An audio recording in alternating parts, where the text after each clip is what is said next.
What's up, friends? The WRX STI is filthy, so today I figured we'd give it a bath and maybe talk about where the BMW's been, do one of those updates, and just make a cool video. Let's do it.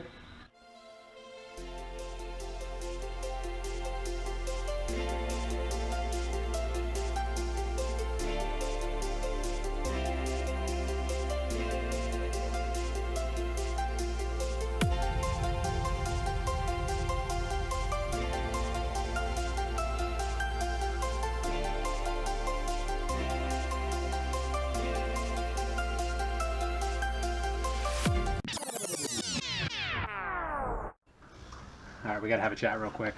So I'm outside washing the car, and I don't really get trolled that hard on the internet just yet, but I did just get trolled in real life by a kid in my neighborhood. Basically, a kid walked up to me and said, "Hey sir, did you know that you don't need that wing on the back of your car?" And I was like, "What do you mean, kid? What are you talking about?" And he's like, "You don't need that wing on the back of your car is speed limited."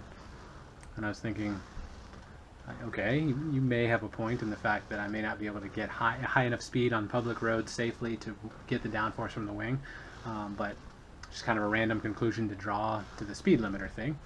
And anyway, he was trolling me about the wing a little bit, and then he decided to start talking to me about how much he liked the BMW, etc. And I don't know, just a weird conversation. Don't do that, kids.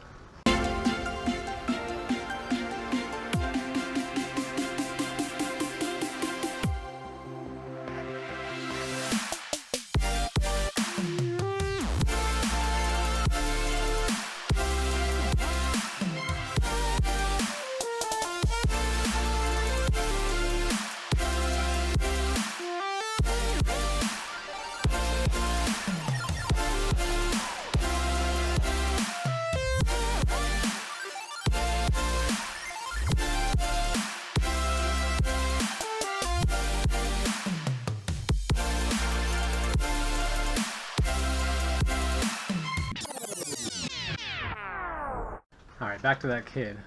He's been sitting over here trying to talk to me here and there. And honestly, I think he was just interested in talking about the cars.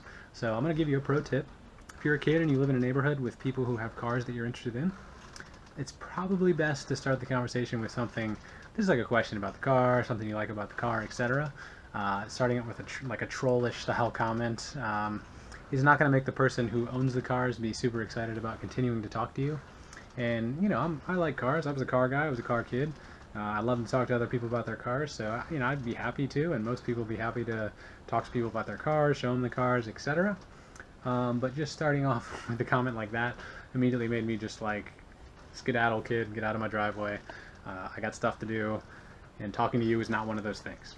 I did talk to him. I'm a nice dude. I did educate him a little bit on the rally heritage of the STI and kind of the rally wing sort of thing. He wasn't aware that the car came that way from the factory, so he thought it was just a ricer or something. And I get it. The wing is a little bit, you know, polarizing. Wing's a little polarizing. Either love it or hate it. Apparently he hates it. So that's cool. But yeah, pro tip. Be nice to your neighbors. If you want to talk about their cars, don't tell them that their cars have ugly components, and they'll be more interested in talking to you. Back to washing.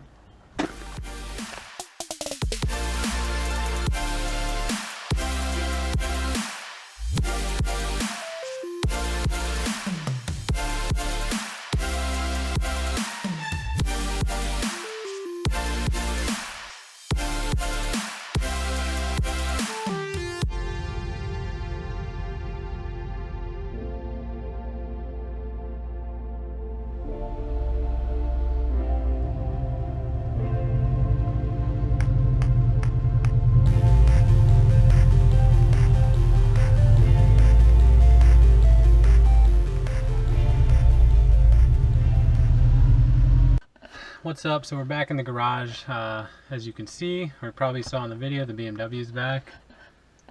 Heyo. So real quickly, the BMW is back. It's drivable. It passed Virginia inspection, which is awesome. Basically, what happened, if you're curious, I was replacing the valve cover gasket. Yeah, if you don't know what a valve cover is, it's basically a cover on the top of the engine that covers up your camshafts and valves and your valve train, basically. Anyway, there is a seal that goes around it when you put the cover on that holds the cover or helps seal the cover to the top of the engine's head to keep oil in and such. So basically, there are bolts that go around that hold that to the head.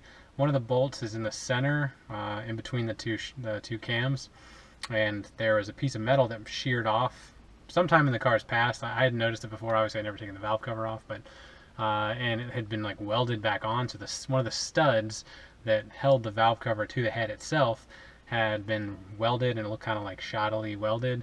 So I noticed it when I took the cover off, put the cover back on, and if you know anything about valve covers, for the most part, the torque is very, very low when you put them back on. It's aluminum heads too, so you know it's pretty soft metal.